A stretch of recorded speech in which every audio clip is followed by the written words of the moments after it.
It's a Tuesday in 1986. The mall is full, not dramatically full, not a holiday crowd, not a back-to-school Saturday either, just full in the ordinary way that malls were full back in 1986, which is to say that there are enough people moving through it that it feels like the center of the universe, like the place where things are happening, or at least where things could happen, if anything were going to happen that day. A woman is returning something at the Montgomery Wards.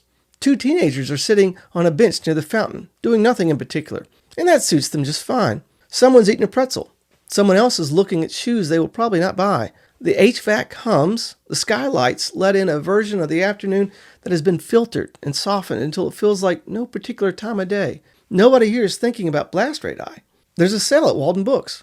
Copies of a new book out by Rick Smolin is propped up on a display, A Day in the Life of America. It's photographs taken across America by different photographers on the same day.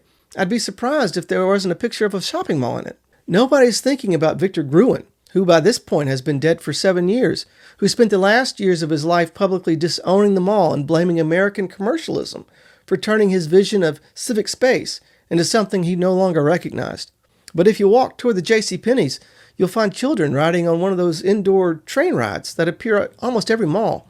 Nobody is thinking about the fallout shelter survey, or the crackers that rotted in the basement, or the black and yellow signs that are still bolted to the walls of thousands of buildings across the country, weathering slowly. Their meaning legible now only to people old enough to remember what they were for back in the day. Toward the center, they have a Nintendo on display that has accumulated quite a line of kids looking to give it a try.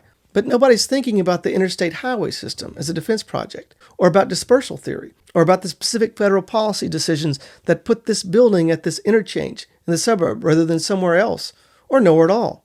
The fear that helped build this place has been completely absorbed into the support beams and concrete walls.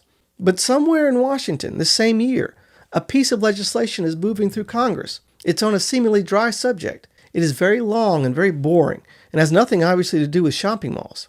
Nobody at the food court has heard of it. Nobody at the food court would care if they had. The mall is full on this Tuesday in 1986, in a way that things are full just before they are no longer full, which is to say completely and without awareness of what comes next.